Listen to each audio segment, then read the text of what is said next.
Hi folks, this is Steve Birkin of Hybropsyche, and I welcome you to this really exciting look at Star Trek ships, and I mean the Starfleet ships. Going from worst to best is how I'm doing it. So it's going from 20 to number 1, but say the first 10, starting at number 20 as being the worst of the worst, number 11 being the best of the worst, then number 10 being the worst of the best, and number 1 being the best of the best. And yeah, we're sticking to the proper universe, none of this Discovery and Star Trek Kirk and all that sort of business. So yeah, this is the proper universe. So we're talking, if we're doing it historically, Enterprise, the original series, Next Generation, Deep Space Nine, Voyager, and the related films. So yeah, we're going to start off with the ships. So the number 1 is going to be like Gina McKee's hair in Notting Hill, and number 20 is going to be the one that will have this sort of reaction. Oh no. So yeah, let's begin. Number 20 indeed. Freedom class. Now then, look at the state of that. I mean, yeah, it's obviously a kit bash, and it was obviously, yeah, to be fair, it was something that was knocked together for the wrecked ships at Wolf 359 when they were fighting Borg. But you won't send a ship like that to fight the Borg if you had a choice, let's put it that way.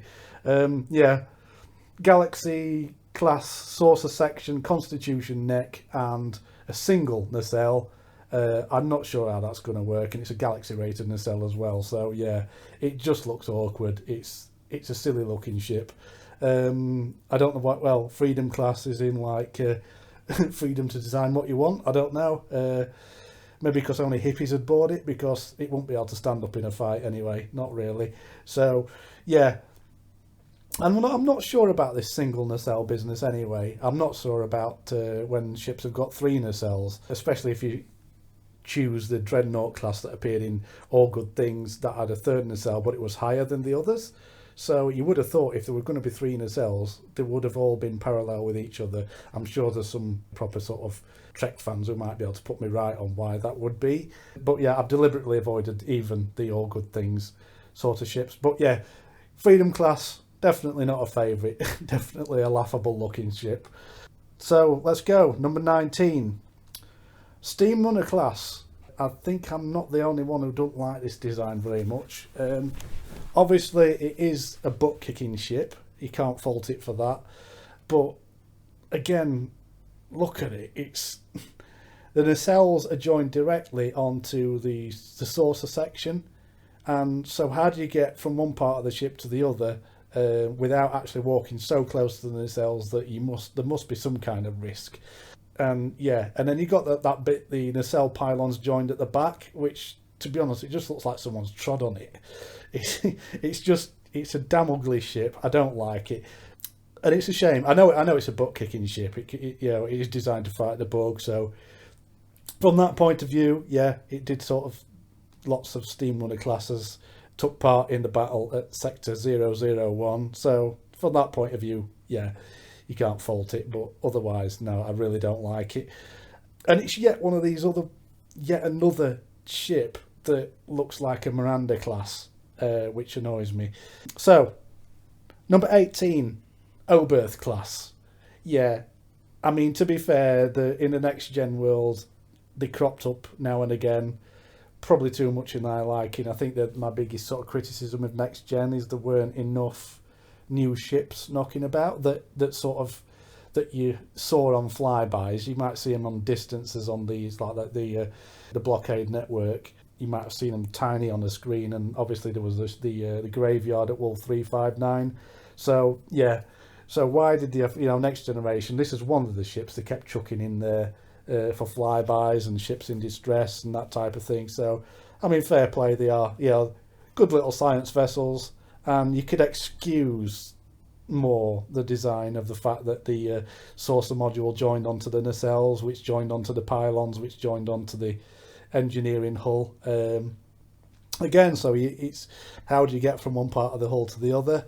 Do you beam down there, or do you just go down lots of stairs, or you got a really sort of a wonky turbo lift system? But yeah, for the average Joe on that ship, just doing their scientific bits, walking too near the nacelles. Yeah, not sure how good that way, especially when you go into warp. So, yeah. Next one, number 17, Miranda class. Yeah, I know it's got great symbolism, the Miranda class, but it's just another one that just all the time just popped up everywhere in every iteration of Star Trek, apart from the original series and Enterprise, I suppose. But yeah, it's just, yeah, they're always there. It was great on Wrath of Khan when you saw it for the first time, and it actually does have the advantage of being able to sort of fire aft torpedoes, where the Constitution and the Excelsior, I don't think, were capable of doing that. So yeah, it was a good little sort of fighting ship for the 23rd century. But again, it just popped up so many times in Next Generation, it just got annoying.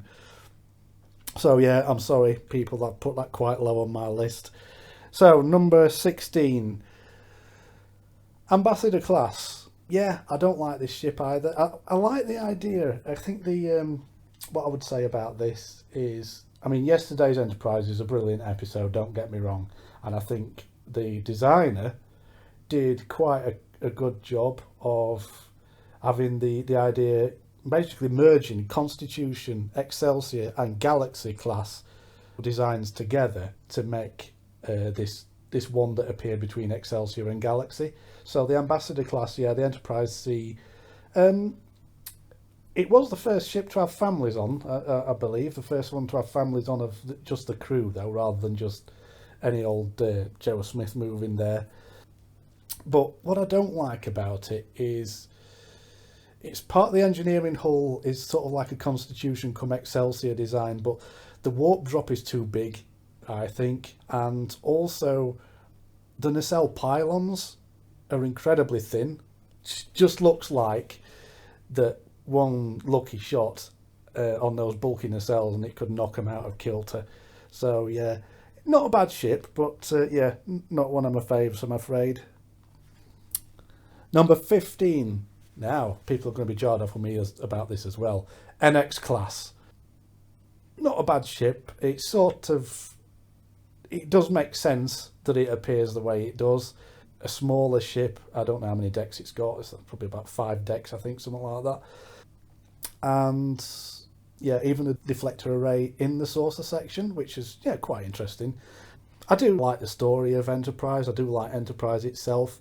But I'm sort of, I don't think I'm the only one to be sort of thinking the previous Enterprise from the 22nd century should have looked more like the Daedalus class.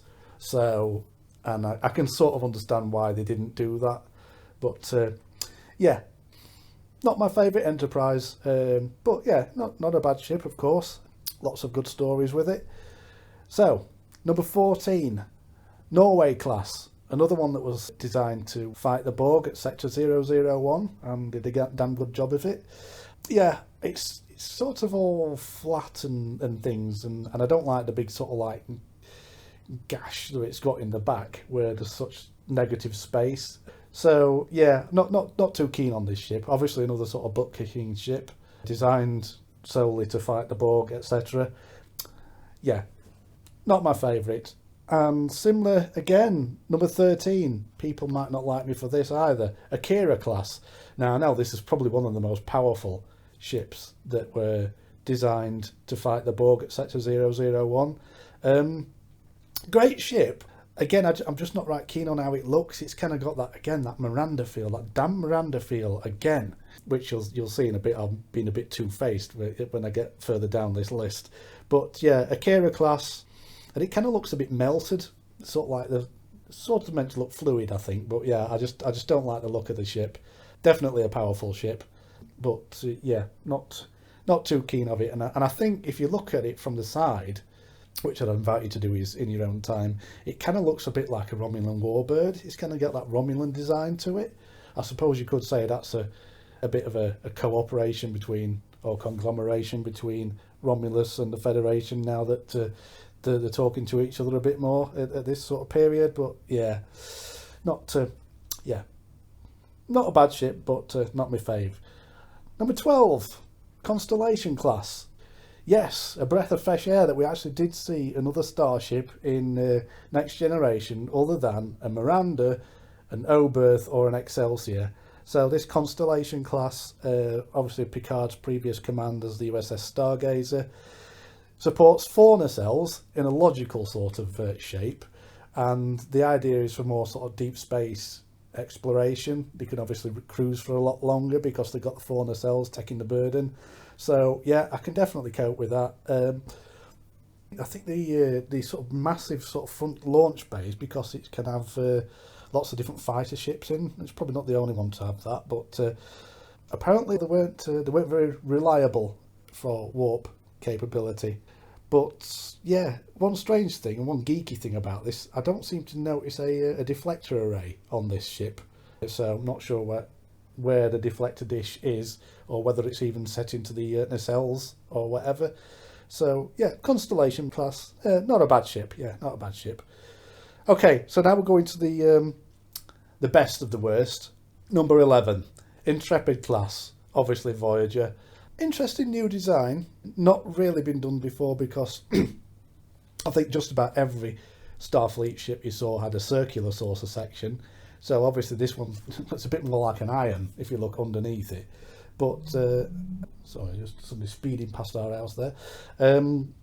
Yeah, so not my fave. Yeah, another one that's able to fight the Borg. It's got its photon torpedoes, and on the pilot of Voyager, you did actually see it use tri-cobalt devices, which are obviously like heavy weaponry. But I don't think you saw them again. I'm not a massive fan of Voyager. There are some classic episodes in there, but not enough for me to buy any of the box sets, I'm afraid. But yeah, Intrepid class, and the way the warp nacelles sort of fold upwards for when it's going into warp, giving it more protection at the back. So and it's unique ability to sort of navigate really sort of treacherous areas such as the Badlands. So definitely the Voyager, the best of the worst, I think, or should I say not Voyager, but the Intrepid class. Number 10, Excelsior class refit.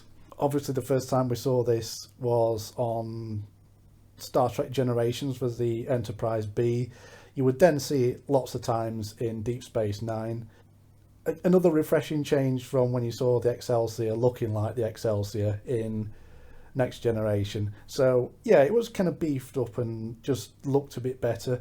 I initially didn't like the engineering hull front area where the warp drop is, where they put those sort of extra kind of the extra ridge either side. Well, there must be the proper term for that, in near the deflector array, because I thought it was trying to make it too much like a Galaxy class to get people to like it. But no, over time I did actually sort of grow to like this ship more.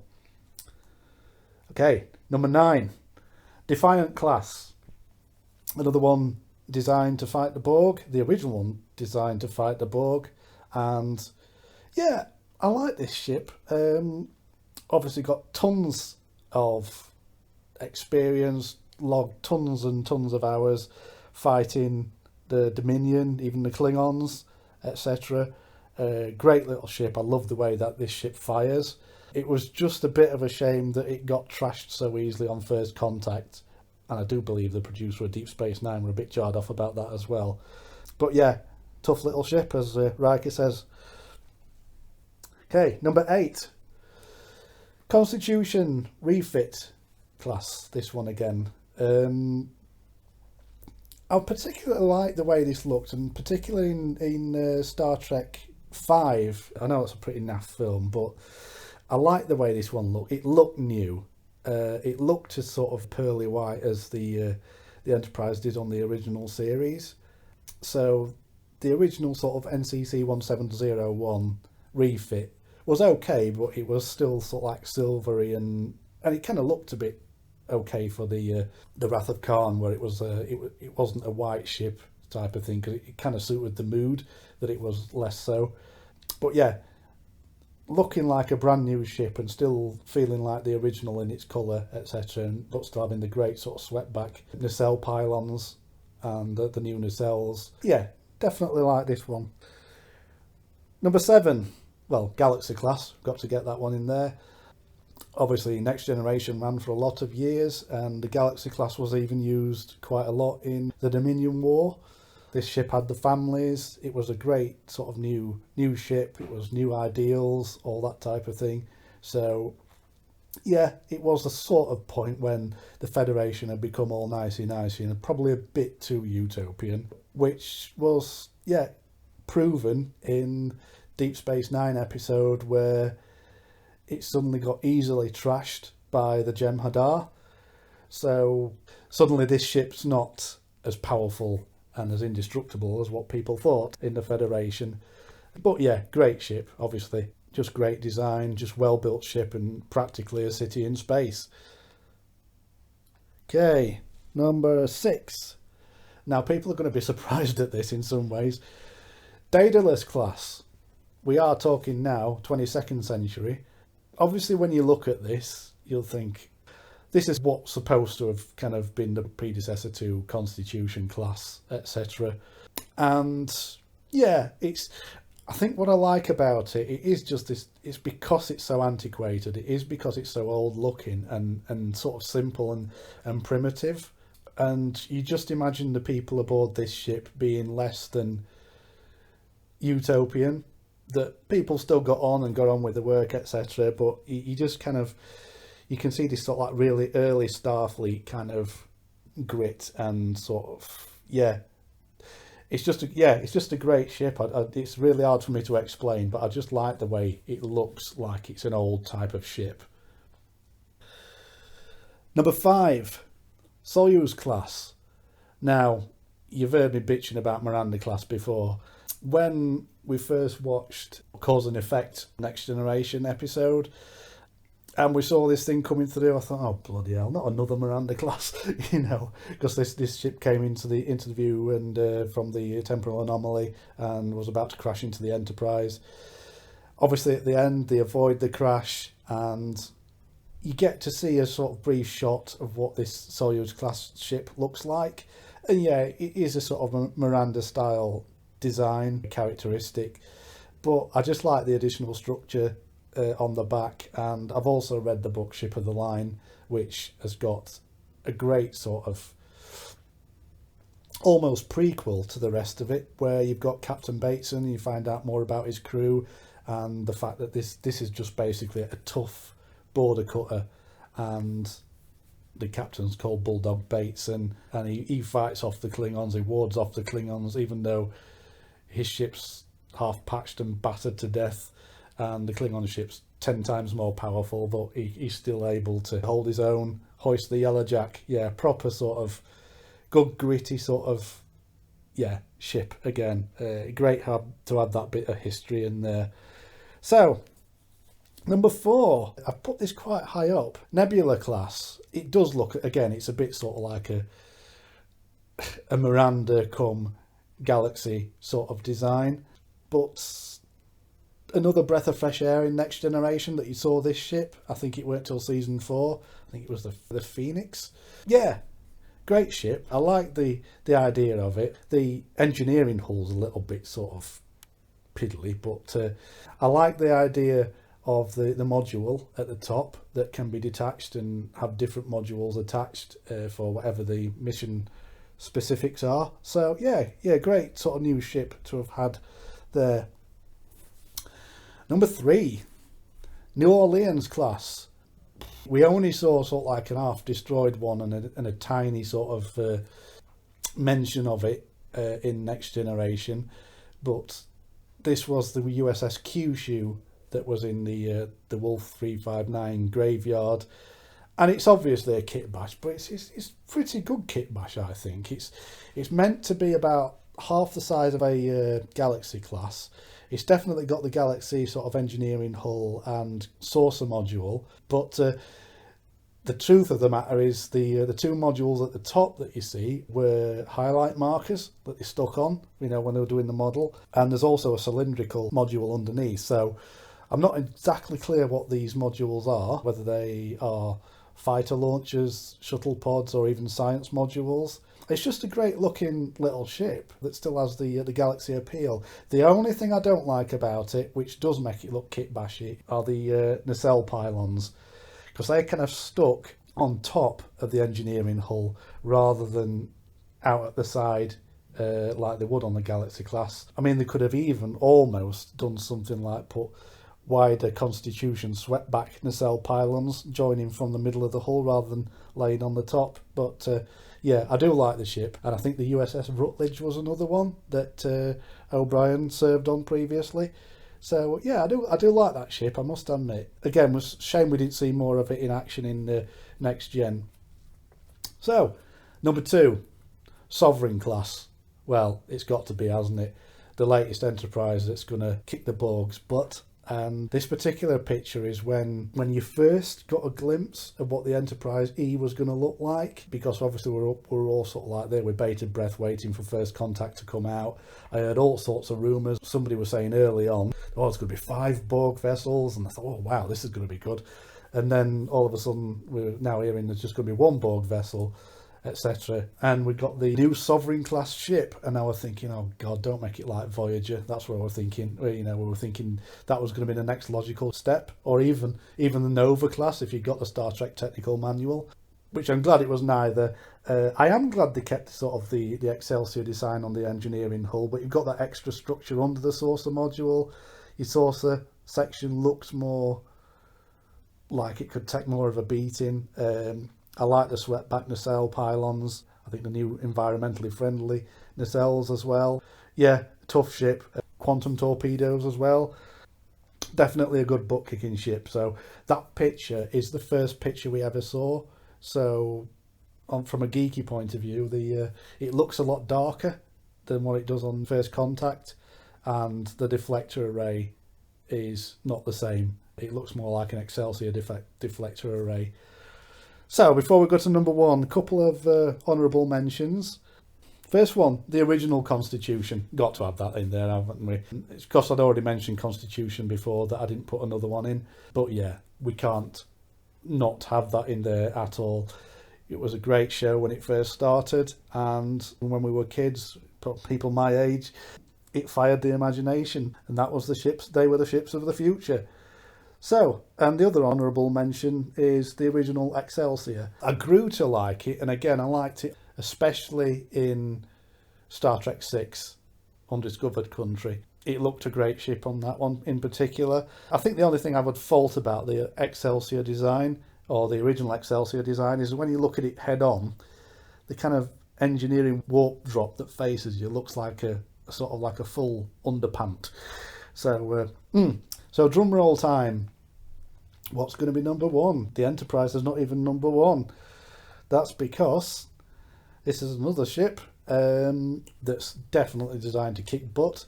Prometheus class. Now, we only really saw this once on Voyager, I think. I'm sure it must feature in lots of what they call the non-canon stuff. But this is... it's kind of like the perfect for all things, really, because it sports 4 nacelles, which means it can go into deep space and do deep space exploration. But the added advantage of this ship is that when it comes to a battle situation, it splits into 3 parts and does a sort of 3 vector attack against whatever target it is.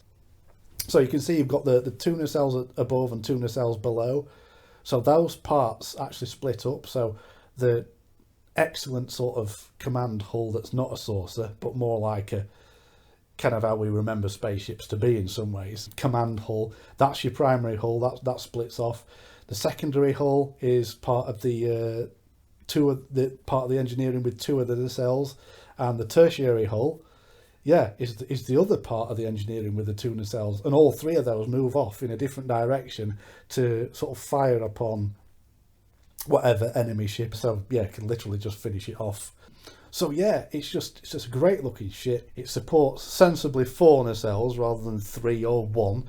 It's basically a great deep space exploration ship that can take care of itself. So there we are. There are my starships. Let me have any thoughts. If you want to know more about me or Hybropsyche, check out my website or my books on Amazon. Thank you very much, and I hope it's been worthwhile. But if it ain't, you're not going to watch them again, are you?